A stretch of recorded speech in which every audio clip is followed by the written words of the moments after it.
Hello, my name is Richard Goyette, and this video is the last video based on the chapters of the book that I've written. Following the last chapter, there are many little short subjects, and they're going to be the focus of some very short, poignant videos on a whole variety of topics, plus some others that I've added since writing the book. But this is based on the last actual chapter of the book, and it's basically a story that I wrote that kind of illustrates my theology, our theology. It's called The King and the Crown Prince. I would like to conclude with a story that will add some flesh to the theological bones contained in my book. The king's reign was nearing an end.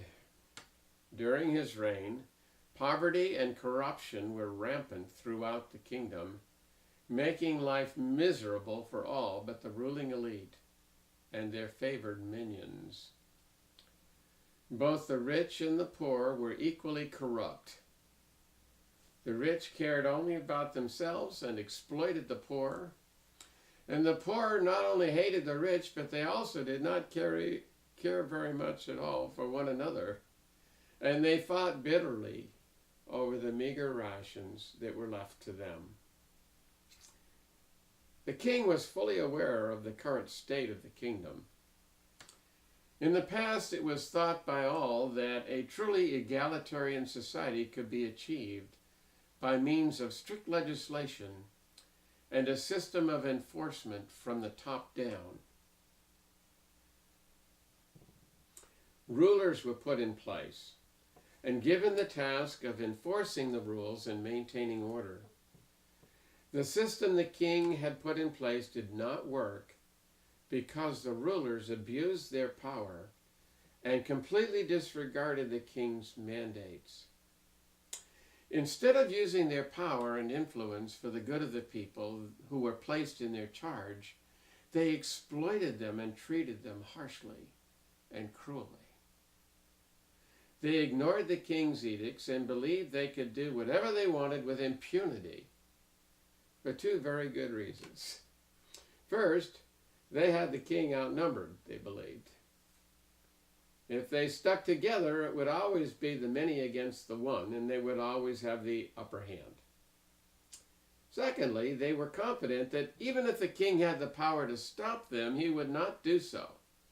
Experience had taught them that the king rarely intervened to correct their behavior. They logically assumed that the free hand that had been granted them by the king would continue indefinitely. Well, actually, the king was much wiser than they realized. The current miserable state of affairs was actually part of a great and noble plan.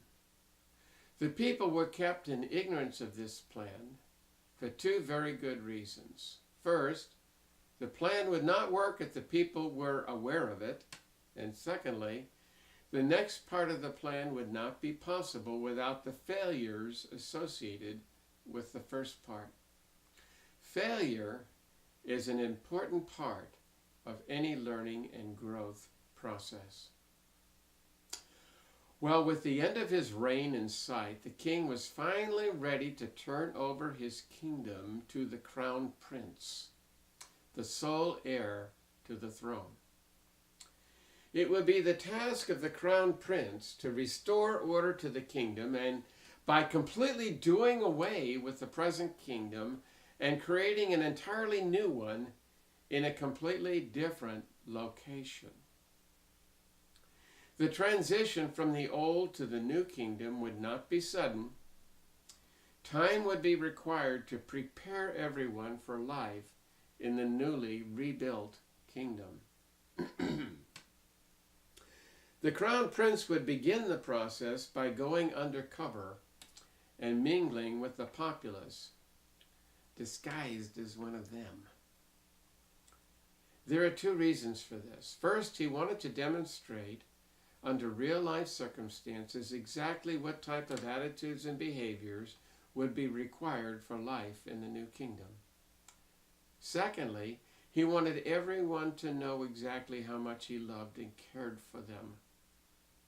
He began by carefully selecting a few initiates, all of whom were from the lower classes, who would become the initiators of the great transition from one kingdom to another. He strictly admonished them not to tell anyone who he was, not until the time was right.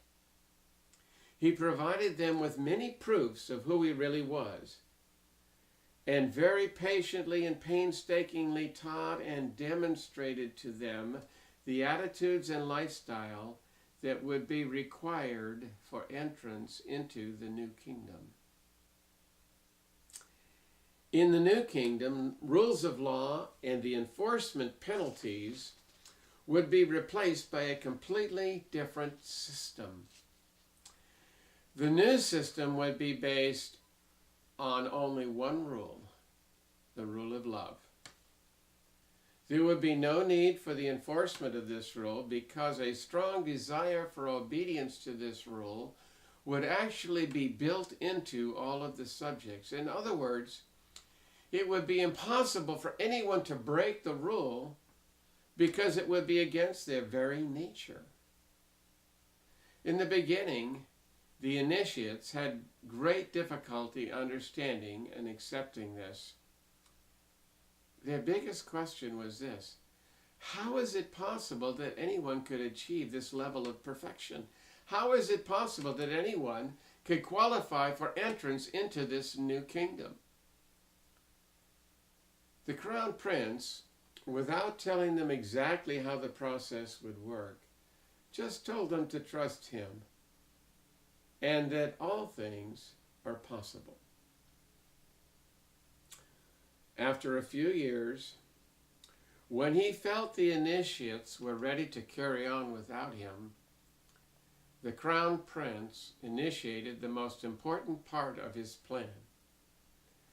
He would demonstrate his love for them in a way they would never forget.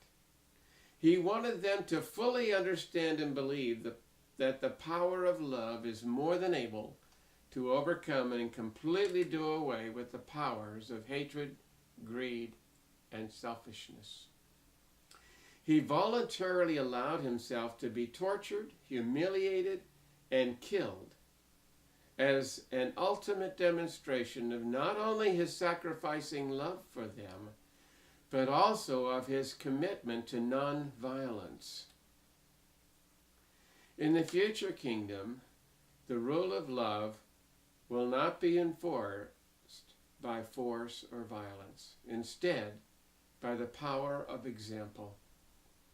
At any time during this process, the crown prince could have revealed his identity and invoked the power of the king to set himself free. But this would have completely nullified the lesson that he was teaching.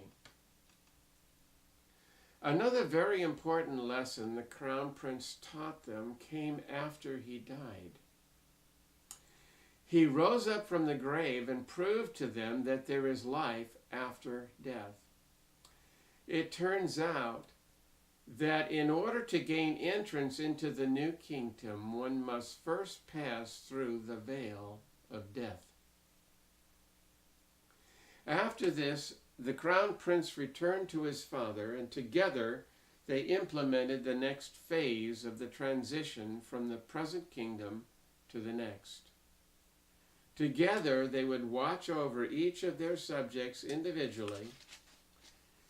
No longer would their care be entrusted to surrogates who might abuse their powers. They would personally accompany and guide each individual as they gradually transform themselves and ready themselves for life in the new kingdom. Because each individual is in a different stage of progress, provision must be made for stops or dwelling places along the way. As each person crosses the veil of death and arrives on the other side, they will be met by other guides and helpers and helped along their way. Because no one arrives on the other side with a fully reformed character, they are directed to temporary dwelling places where they will continue to grow and develop. In the new kingdom, there will be many different dwelling places, each one perfectly suited for the level of advancement achieved by the dwellers. Many who cross over will not be ready for life in the perfected new kingdom at all, and instead will be forcibly detained in dwelling places separate from the others until they can be trusted to voluntarily abide by the rule of love.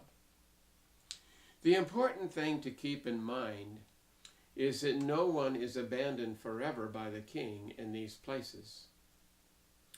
They are continually being watched over by the King and his Son, and many guides and helpers are sent by the King to these places to act as angels of mercy, to teach them and ultimately rescue them and help them transition to better environments. So where is all this headed? The entire transition process takes place over many ages or eons of time, until every single one of the king's subjects has entered the kingdom fully perfected. Thank you so much for listening. Bye-bye.